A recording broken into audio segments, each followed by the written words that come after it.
मिश्रा। आई news के news bulletin में आपका स्वागत है। आइए नजर डालते हैं आज की सुर्खियों पर।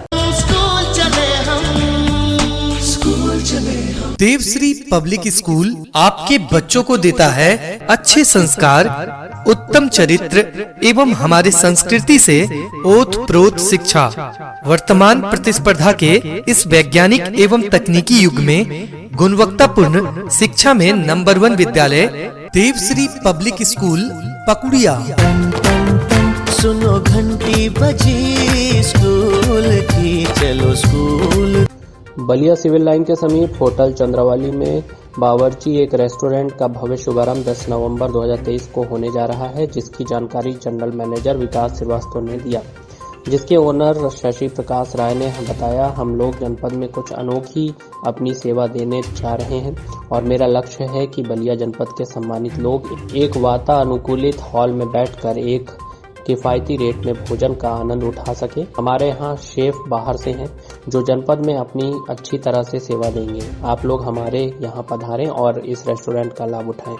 आप लोग ज़्यादा से ज़्यादा संख्या में उद्घाटन के दिन आएं और हमारे यहाँ उद्घाटन का विशेष छूट भी दिया जा रहा है और गरीब तबके के लोगों के लिए केवल 200 रुपए में कई प्रकार के आइटम का थाली परोसा जाएगा। विकास सिंह श्रीवास्तव मेरा नाम है और मैं गोरखपुर का रहने वाला हूँ और यहाँ बलिया में मैं जनरल मैनेजर पोस्ट पे आया हूँ। चंद्रावली होटल में बावर्ची रेस्टोरेंट की ओपनिंग है। कितने तारीख को सर ओपनिंग हो रही है? ये हमारी ओपनिंग है 10 नवंबर 2023 को है जी। यहाँ पे किस तरह की व्यवस्थाएं रहेंगी और ये कहाँ पे खुल रहा है सर? ये हमारा जो है सिविल लाइंस पे खुल रहा है और बहुत भव्य रेस्टोरेंट है। यहाँ पे हम लोग जिले को खाने वालों के शौकीन बढ़ते जा रहे हैं। इसी के मद्देनजर रखते हुए हम लोगों ने अच्छी व्यंजनों का यहाँ पर रखा है। इसके सर ओनर कौन है? इसके ओनर हमारे जो है मिस्टर शशि राय जी हैं। तो क्या खास रहेगा आप जनपद में वो बावर्ची एसी करके नाम दिया है, इसका मतलब क्या हुआ सर? बावर्ची एसी का मतलब यह है कि पूरा फुल्ली एसी रेस्टोरेंट है और बावर्ची इसका नाम है। अच्छा जी। एसी रखने का क्या शब्द, क्योंकि एसी तो हर जगह लगा रहता है, लेकिन आपने कुछ अलग नाम रखा है बावर्ची एसी। बावर्ची एसी यही है कि मतलब ये पूरा एयर कंडीशन है, आपको मिलेगा यहाँ पर। तो किस तरह के आप यहाँ पे सुविधा देंगे, क्या क्या? यहाँ पर देखिए हम लोगों ने इंडियन व्यंजन, चाइनीज और कॉन्टिनेंटल, तंदूर, हर चीज़ों का आप जो है लुत्फ उठा सकते हैं व्यंजन का। ये जो पकवान बनवाने वाले रहेंगे बावर्ची, ये कहाँ के, बलिया के रहेंगे या बाहर से आए हैं? ये सारे शेफ लोग हमारे बाहर के हैं। इसमें जो है हम लोगों ने लखनऊ से और गढ़वाल से शेफ लोगों को बुलाया है।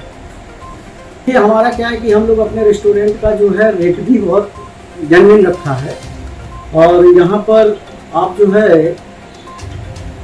कम पैसे में अच्छा व्यंजनों का जो है लुत्फ उठा सकते हैं। लेकिन रेस्टोरेंट नहीं पहुंच पाते हैं, तो आपकी क्या उस पर भूमिका रहेगी? देखिए हमारी भूमिका उसमें यही है कि हम लोगों ने उन लोगों के तबकों को भी ध्यान में रखा है और जो है हम लोगों ने थाली की व्यवस्था की है। अच्छा जी। मतलब हमारी थाली जो है वो मान के चलिए 200 रुपए पर प्लेट है। अच्छा, थाली की व्यवस्था है? जी बिल्कुल। तो क्या 200 रुपए में कम से कम 200 प्लेट भोजन है। 200 रुपए। इसमें क्या क्या सर व्यंजन है कुछ? उसमें जो है देखिए आपको पनीर की सब्जी है 200 में पनीर की सब्जी है। सीजनल वेज आपको मिल जाएंगे, दाल मिल जाएगी, राइस मिल जाएगा, रोटी मिल जाएगी, पापड़, सलाद, यहाँ तक कि लास्ट में स्वीट तक की व्यवस्था है। ये तो बहुत सर जिले के लिए बहुत बड़ी बात है। आप 200 रुपए में कहीं ना कहीं एक इतना सामान दे रहे हैं। ये आइडिया कहाँ से है कि सर क्यों ना क्यों कुछ लोग को अपनी सेवा भी दिया जाए? देखिए क्या है कि रेस्टोरेंट में क्या है, देखिए जो पूंजीपति हैं वो तो आ ही जाते हैं, लेकिन जो थोड़ा सा निम्न वर्ग के लोग हैं, हमारी कोशिश यही है कि वो भी लोग जो है थोड़ा रेस्टोरेंट में आनंद लें। कितने तारीख को उद्घाटन है सर? हमारा जो है 10 नवंबर को ओपनिंग है। थैंक्स। टाइमिंग हमारी जो है ओपनिंग की टाइमिंग है सुबह 11 बजे हम लोग जो है ओपनिंग कर देंगे। Thank you. बलिया जापलिंगगंज बालेश्वर मंदिर के समीप नगर पालिका परिषद बलिया की अनोखी पहल देखने को मिला। वहां के निवासी सौरभ अग्रवाल ने बताया कि हमने जनपद में ऐसे अध्यक्ष को देखा जिन्होंने आया केवल वादा किया लेकिन चले गए, लेकिन इस समय अध्यक्ष ने जो कार्य किया है उसके लिए तहे दिल से बलिया नगर पालिका और अध्यक्ष जी को बहुत बहुत धन्यवाद। वहां के जनता जनार्दन में खुशी की माहौल बनी है और वहां के लोग एक दूसरे को मिठाई खिलाकर खुशी का इजहार कर रहे हैं। साथ ही उन्होंने बताया कि कूड़ादान को हटाकर हम सब श्रद्धालु का जो सहयोग नवनिर्वाचित भाजपा के नगर पालिका अध्यक्ष ने व्यक्तिगत प्रयासों से किया है उसके लिए उनको और उनकी पूरी टीम को समस्त बलिया वासियों की तरफ से साधुवाद। सौरभ अग्रवाल है, मैं बालेश्वर मंदिर रोड जापलिंगंज के निवासी हूँ। अभी आप लोग यहाँ पे इकट्ठा हुए हैं, क्या मामला है? आखिर इतने संख्या में आप लोग दिख रहे हैं एक जगह। जी देखिए, यहाँ बहुत ही खुशी का माहौल है कि नगर पालिका ने यहाँ पे जो कूड़ा डंपिंग हुआ था स्थानीय लोग द्वारा भी और थोड़ा बहुत नगर पालिका द्वारा भी इसका था, नगर पालिका ने ये पूरा सफाई करा के यहाँ पे स्कूल के बच्चों के लिए बस स्टैंड बनवाया। इस कूड़े से इतनी प्रॉब्लम हो रही थी लोगों को, बच्चों में बीमारियां हो रही थी, लोगों को प्रॉब्लम हो रही थी, लोग मंदिर की तरफ जाते थे तो दूषित होकर जाना पड़ता था। उससे हमें निजात मिला है कई सालों बाद। इसमें पूरा सहयोग नगर पालिका अध्यक्ष ने करा और हमारे वार्ड मेंबर जो है 9 नंबर और 11 नंबर के वार्ड मेंबर, उन्होंने सहयोग किया इसमें पूरा। क्या आप आगे अपनी पहल रहेगी वार्ड में जिस तरह नगर पालिका कार्य किया है? आप लोग क्या मांग करना चाहेंगे और अपने वार्ड में? जी देखिए, हमारा की मांग तो कुछ ऐसी नहीं है खास, लेकिन हम लोग ये चाहते हैं कि जो यहाँ पेड़ पौधे जो गिर गए हैं वर्षों से खड़े थे, गिर गए हैं, तो थोड़े बहुत और यहाँ पे पेड़ पौधे लग जाएं, एक साफ पेयजल का व्यवस्था यहाँ पे हो जाए, आरओ प्लांट लग जाए इस मोहल्ले में भी, जिससे कि मंदिर जाने वाले लोगों को शुद्ध पानी मिल सके। लेकिन बात किया जाए कहीं ना कहीं जापलीगंज जिस तरह देखा जाता है कि यहाँ पे ज्यादातर विद्यालय हैं और मंदिर भी है इसी मार्ग से। जी, मैं खुद बताऊं, अगर मेरा जो घर है उसके चारों तरफ मंदिर है। दुर्गा मंदिर 100 मीटर पे है, पीछे बालेश्वर मंदिर है, फिर उसके मेरे पीछे हनुमान जी का मंदिर भी है। तो इस तरह के माहौल में अगर बढ़िया कुछ व्यवस्था हो जाती है, पेड़ पौधे लग जाते हैं, तो आने जाने वाले राहगीरों को बहुत ही अच्छा माहौल मिलेगा। सोनकक्ष में राष्ट्रीय स्वयंसेवक संघ का पथ संचलन निकला। सोनकक्ष में विजयादशमी के उपलक्ष्य में निकलने वाला राष्ट्रीय स्वयंसेवक संघ का पथ संचलन रविवार को निकाला गया।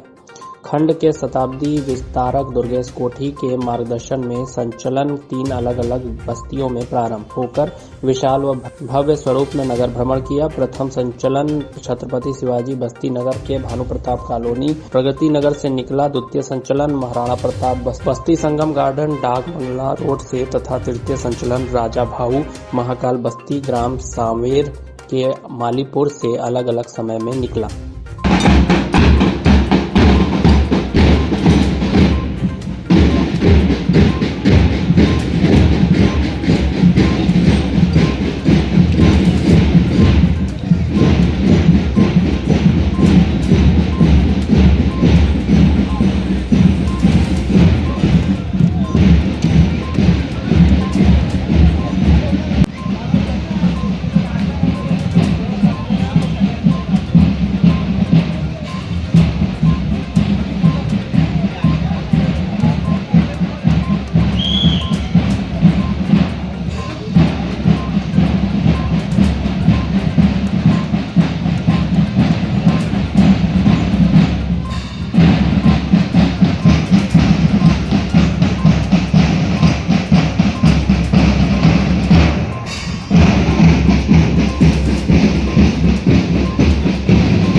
बिहार के दरभंगा में पासवान समाज अखिल भारतीय दुसाध उत्थान परिषद सदस्य की तरफ से नववर्ष के शुभ अवसर पर महासभा का आयोजन किया जाएगा, जिसमें दरभंगा जिला के हमारे समाज के वार्ड सदस्य से लेकर एमपी, एमएलए, जनप्रतिनिधि को सम्मान समारोह किया जाएगा। और हमारे समाज के कुछ लोग अपनी राजनीति रोटी सेकने के लिए हमारे समाज को तोड़ने की कोशिश कर रहे हैं। हम लोग कभी बर्दाश्त नहीं करेंगे और यह जो बैठक हुई है उस बैठक का मुख्य उद्देश्य है कि हम लोगों को महासभा का आयोजन जो किया जाएगा वह दरभंगा जिला का ऐतिहासिक सभा होगा। हमारा कुछ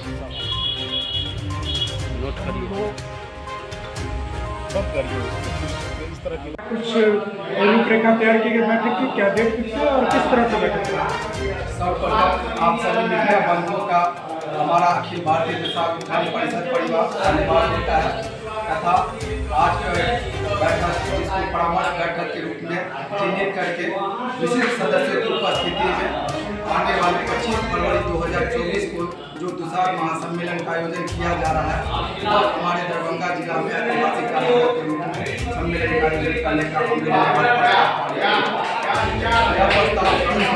पारित किया गया है तथा सभी विशिष्ट सदस्यों अति विशिष्ट सदस्यों के सम्मान में हम लोग यह दुसाध महासम्मेलन कार्यक्रम करने के लिए आज बैठक के आयोजन में सर्वसम्मति से बैठक को पारित किया गया। क्या कुछ आकर्षण का केंद्र रहेगा सम्मेलन में?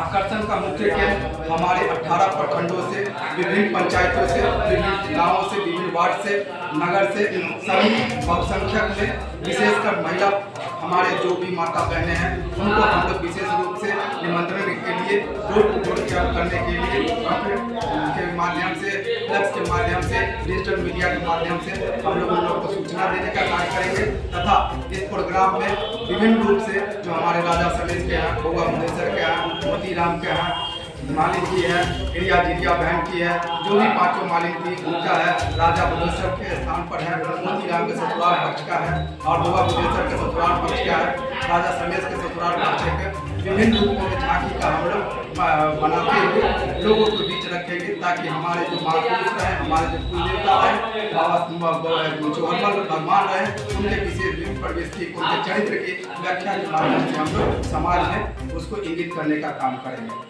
क्या नाम हुआ? नाम अपना बताइए। मेरा नाम विशाल आनंद हुआ। हमारे सहयोगी हमारे बड़े भाई श्री राजकुमार पासवान जी और हमारे परम मित्र श्री विजय कुमार जी और हम लोग सभी सर्वसम्मति से इस बैठक को हम लोग आयोजन किए तथा सभी विशिष्ट सदस्य डॉक्टर प्रोफेसर हमारे राम प्रवेश पासवान जी, डॉक्टर प्रियंकेश्वर कुमार जी, राम लखन पासवान जी, विजय कुमार पासवान जी, प्रोफेसर श्री नारायण पासवान जी, राम बालक। जिला में कई वर्ष पूर्व पासवान सम्मेलन हुआ था, बच्चे मुझे याद नहीं है, लेकिन इसका हम लोग बराबर चर्चा करते आए हैं। अखिल भारतीय दुसाध उत्थान परिषद के बैनर के नीचे हम लोगों का एक पासवान सम्मेलन का आगाज हुआ, जिससे हमारे तबके के लोगों जो अति पिछड़ा है, जो पिछड़ा वर्ग के लोग हैं, जो हमारे समाज में आते हैं, जो राजा सलेश जी के बारे में नहीं जानते हैं, अपना पासवान समाज के बारे में नहीं जानते हैं, वो लोग आकर के हम लोगों का एक महासम्मेलन आज लोगों का सपना साकार हो गया। अखिल भारतीय दुसाध उत्थान परिषद बैनर के नीचे, जिसमें हमारे समाज के वरीय पदाधिकारी, वरीय समाज के जो लोग थे, सम्मानित सदस्य थे, वो सभी लोग आकर के 25 नवंबर को दिनांक निर्धारित किए हैं, जिससे 25 फरवरी को तिथि निर्धारित किए हैं, जिसमें पूरे जिला के तमाम प्रखंडों से हाथी, घोड़ा, राजा सलेश जी का झांकी, चौहरमल जी का झांकी, ये सब झांकी लेकर के दरभंगा के पावन धरती पर हमारे पासवान समाज के लोग आएंगे और ये जिला के तमाम लोग आकर के हम लोगों का मनोबल बढ़ाएंगे, हम लोग उनका मनोबल बढ़ाएंगे। जिसमें एजेंडा पास हुआ है, हम लोग अपने जनप्रतिनिधि जो हमारे लोग हैं समाज के, पासवान समाज के हैं, मंच से लेकर के और विधायक तक को हम लोग सम्मानित करेंगे। जो बुजुर्ग लोग हैं उनको सम्मानित करेंगे और जो हमारे समाज के लिए, समाज के हित में पूर्व से काम करते आए हैं, जो स्वर्गीय हो गए तो मर गए हैं, उनके नाम से प्रोग्राम बनेगा। यहाँ भात दाल सब्जी का भोजन का आयोजन होगा। कैसे कैसे इसका प्रारूप तैयार होगा, जो किताब माने रजिस्टर में तैयारी हो गया है। इसके विषय में सभी आदमी को जानकारी वही बोल रहे थे, वही बोलना चाह रहे हैं। हम लोग थे तो हम लोग आवेदन बनाए थे DMCH का, तो फिर विजय बाबू अध्यक्ष प्रदर्शन होगा 100 जातीय का दरभंगा जिला में। स्वर्गीय राम प्रसाद पासवान, स्वर्गीय राम सकल पासवान आपसे निवेदन है कि आपके संबंध में आपने तैयार किया सम्मानित करने का ताकि आपका कार्यक्रम है, कैसे ये महासभा होगा ये है, इसको हम बोल लीजिए सर बोल लीजिए। स्वाद माननीय अध्यक्ष जी, आप सभी जातियों का बड़ा प्रणाम। मेरा कहना है कि हम जो पासवान अपना मुसाफिर का जो सम्मेलन होगा यह बहुत कठिन है। कठिन इस मामले में है कि आप समय का निर्धारण कह रहे हैं, हमको नहीं समझ में आ रहा है कि इस अभी 2-4-5 महीना आप कर पाएंगे, क्योंकि ठंडा का समय है और पूरे जिला के लोग आएंगे।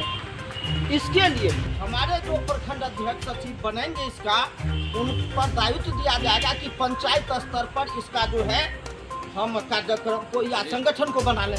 प्रत्येक प्रखंड में पहले तो जिला स्तर के जितने कीजिए उसको पंचायत खींच करके पंचायत स्तर पर ले जाइए, तब इसका व्यापक प्रचार प्रसार करने के लिए इसमें समय लगे, संभव हो सके। इसके लिए यदि पूरे जिला के लोग आएंगे उस पर विचार करना होगा कि इतनी संख्या होगी जो पूर्व में हुआ था राम प्रसाद बाबू के समय में या।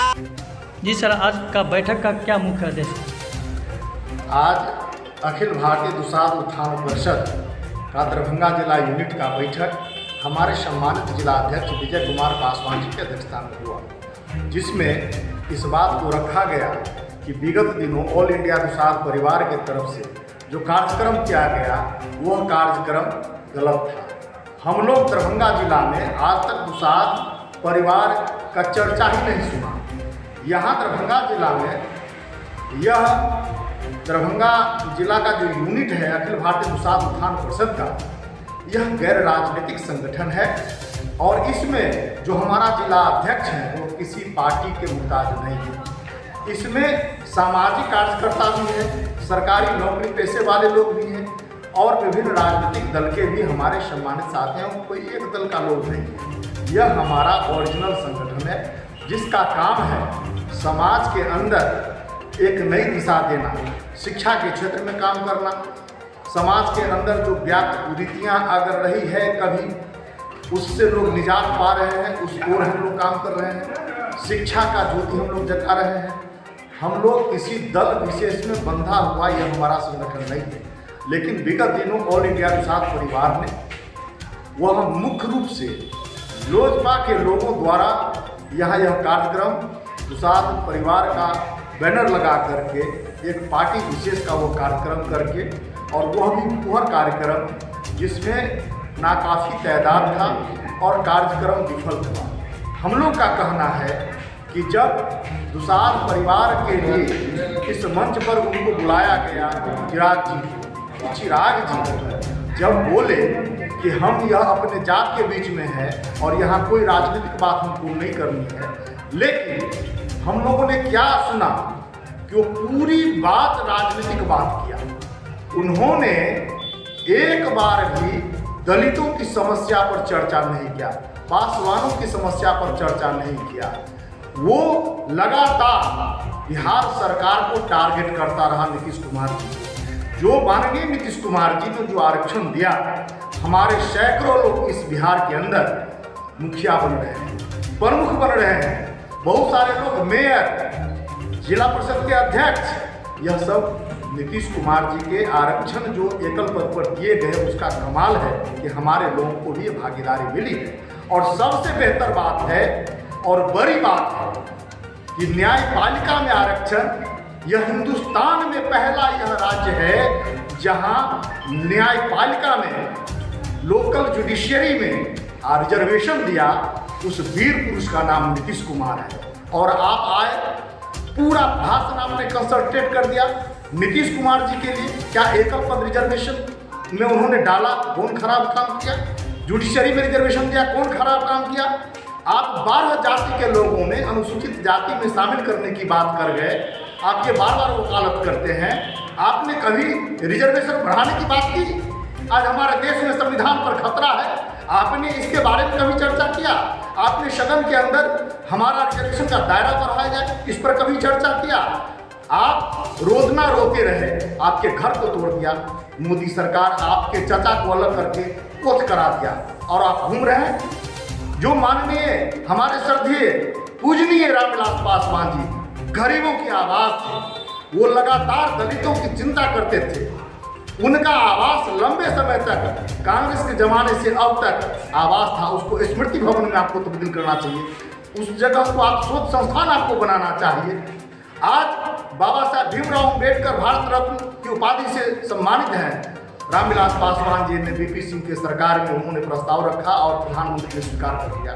बार बार विभिन्न राजनीतिक सामाजिक दल और उत्थान परिषद मांग करता है भारत सरकार के कि रामविलास पासवान को आप भारत रत्न का उपाधि से सम्मानित और विभूषित कीजिए।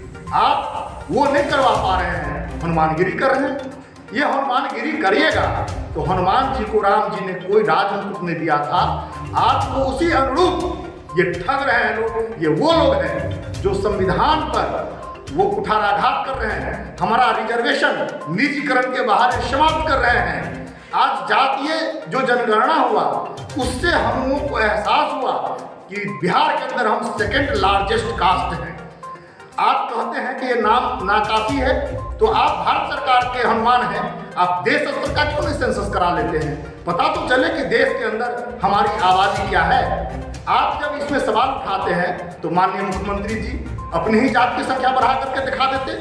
आपको अगर कोई शंका है तो आप भारत सरकार का हनुमान हैं, आप उनको कह करके आप देश का सेंसस करा लीजिए।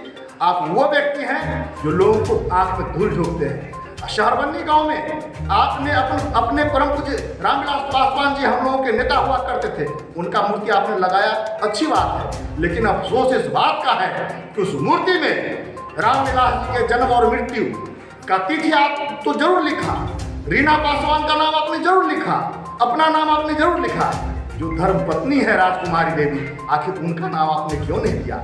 वह घर वो है जब रामविलास पासवान श्रद्धेय नेता कुछ नहीं थे, तब राजकुमारी देवी उनकी जीवन संगनी बनी थी, और जब वो पद और प्रतिष्ठा उनको मिला उसके बाद द्वितीय शादी हुई जिसके आप सुपुत्र हैं। मैं आपका भी सम्मान करता हूँ, क्योंकि मैं कहता हूँ कि आप हमारे खून हैं, हमारे नेता के सपूत हैं। अफसोस इस बात का है कि आप अपने चाचा को कह दिए, पशुपति पारस जी को, जो आपके पिताजी के सगा भाई है, कि आपका खून अलग है, मेरा खून अलग है। जब आप चाचा के खून को आप गलत साबित कर रहे हैं तो आप बताइए चिराग जी, हम लोग कैसे माने कि आप हमारे दुसाध समाज का खून है?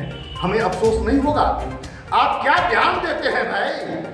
आप रिजर्वेशन कभी बोलते नहीं हैं, आप दायरा आरक्षण का बढ़ाने की बात नहीं करते हैं, एक दर्जन जाति को उसमें शामिल करने की बात करते हैं। कीजिए, संख्या बढ़े ताकत बढ़ेगी, लेकिन यह याद रखिए कि हमारे रिजर्वेशन का कोटा भी बढ़ना चाहिए। जो रिजर्वेशन आपके पहले कहा, शुरू में कहा आपने कि मैं जात के बीच में आया हूँ, अपने भाई के बीच में आया हूँ, कोई राजनीतिक बात नहीं करूँगा, लेकिन वो राजनीतिक कीड़ा इस कदर आप पर हावी हुआ कि पूरी राजनीति आप कर गए। पूरे भाषण के अंदर आपने जात की समस्या को नहीं उठाया, आप अपने समुदाय की समस्या की बात नहीं किया। इसीलिए हमें आपके द्वारा जो वह कार्यक्रम हुआ वह आपका असफल कार्यक्रम, ज़्यादा से ज़्यादा लोजपा का लोग था। आपने दरभंगा जिला की इतनी बड़ी आबादी है, इस सघन आबादी वाला क्षेत्र को आप ये हल्का प्रोग्राम करके हमारी और हमारे जात के ताकत को आपने दिखार कर दिया। मुझे इस बात के लिए अफसोस होता है। हम लोग दरभंगा जिला का जो यूनिट है अखिल भारतीय दुसाध उत्थान परिषद का, वह बिल्कुल गैर राजनीतिक वो संगठन है। उसमें हमारा अध्यक्ष किसी पार्टी के सदस्य नहीं है, ऐसे व्यक्ति को हम लोगों ने बनाया है जो सुदूरवर्ती इलाके में भी जात के अंदर किसी तरह का प्रॉब्लम होता है तो उसको जाते हैं। हम लोग भी जाकर के उसको सॉर्ट आउट करने का कोशिश करते हैं।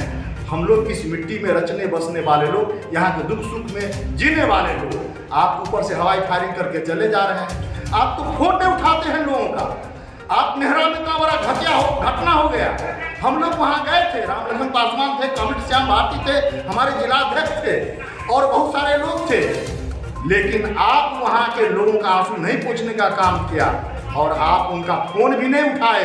याद है वहाँ के लोगों को। आप जात देख करके तब एक्शन में आते हैं। जहाँ कोई ऐसे लोग जो आपके दल और आपके गठबंधन के मिजाज के लोग घटना करता है तो वहाँ आप दोनों में भेद करते हैं। वहाँ आप जाते नहीं, उसकी सूझ नहीं, उसकी चर्चा नहीं करते हैं। जिसको आप महसूस करते हैं कि हमारे मन मिजाज गठबंधन के मिजाज के लोग नहीं हैं तो आप तूफान मचाते रहते हैं।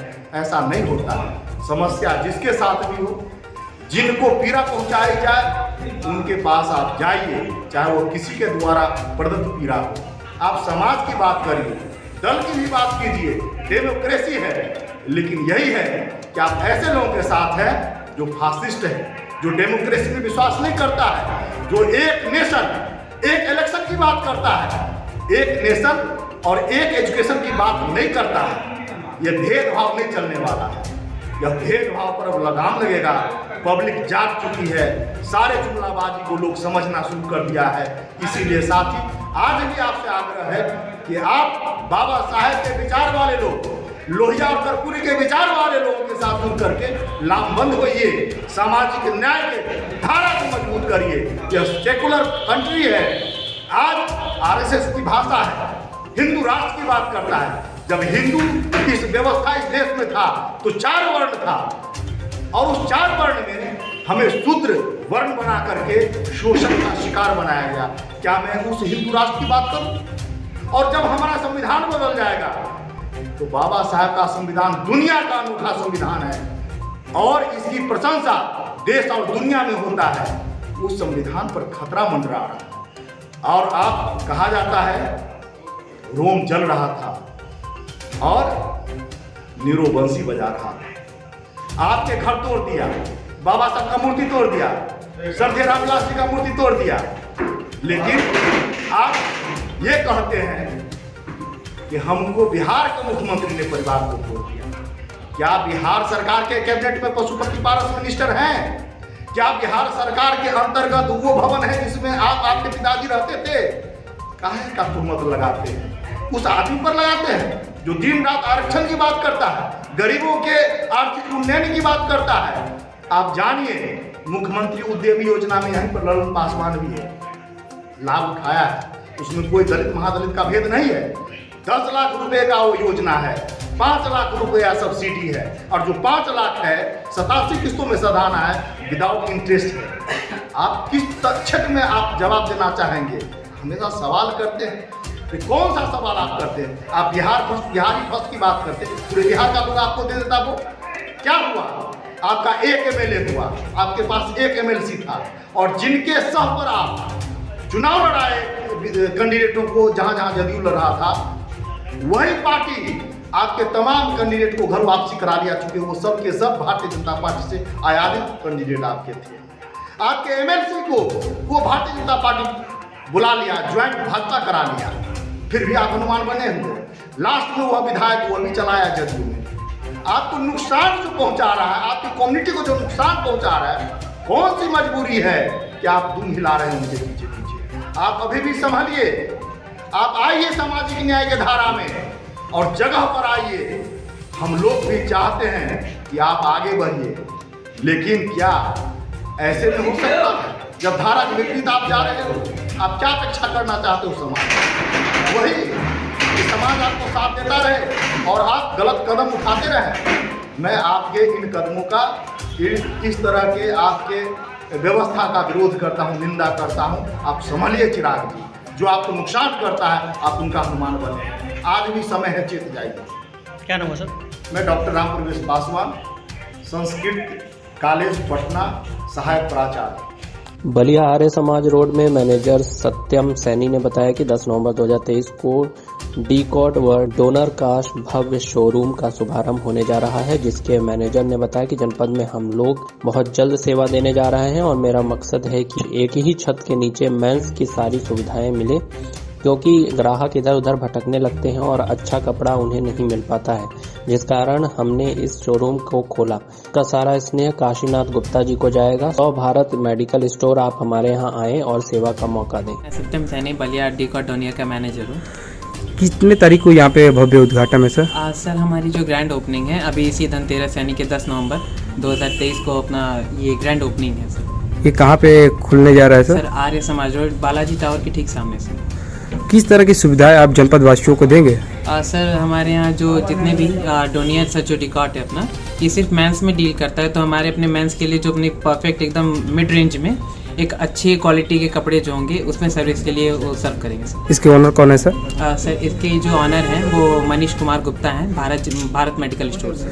क्या खास रहेगा जिस तरह जनपद में डीकॉट अपनी सेवाएं देगा, किस तरह से आप जनपद वासियों के लिए पहल रहेगा, क्या कुछ अलग करेंगे आप लोग? सर हम मतलब एक अच्छे ऑफर के साथ में ही कुछ अच्छे मतलब प्रोडक्ट्स हैं हमारे पास, जैसे अच्छे फैब्रिक जैसे कॉटन प्लीटेड और गीज़ा कॉटन, ऐसे मतलब अच्छे फैब्रिक्स में एक मतलब बहुत अच्छा कलेक्शन जो कि एक मिड रेंज में जो जैसे आप कह सकते हैं कि हमारे पास जो जीन्स है वो नॉर्मल रिटेल से ही करीब 100-200 ज़्यादा यानी कि 11 या फिर 1200 या फिर 1000 की रेंज में अच्छे जीन्स और अच्छे शर्ट हैं जो हमारे यहाँ प्रोवाइड होंगे, जैसे कि मिड जो कि नॉर्मल फैमिली से लोग बिलोंग करते हैं वो आराम से अफोर्ड कर सकते हैं। कम से कम आपके यहाँ कितने रेंज का जीन्स उपलब्ध रहेगा? सर हमारे यहाँ 2500 से स्टार्टिंग से है, डेनिम जो भी है 2500 से स्टार्टिंग है, जिस पे अच्छा डिस्काउंट है, 50% का ऑफ है सिंगल पे और बाय टू गेट 6 के भी ऑफर चल रहे हैं सर। आप उद्घाटन के शुभ अवसर पे क्या संदेश देना चाहेंगे जनपद वासियों को? यही कहना चाहेंगे सर कि एक बार आकर के अपना जो भी फीडबैक होगा हमसे जुड़ें और हमें बताएं, ताकि हम उनके लिए आगे और भी इससे भी अच्छा कुछ कर दिखाएं। Thank you sir.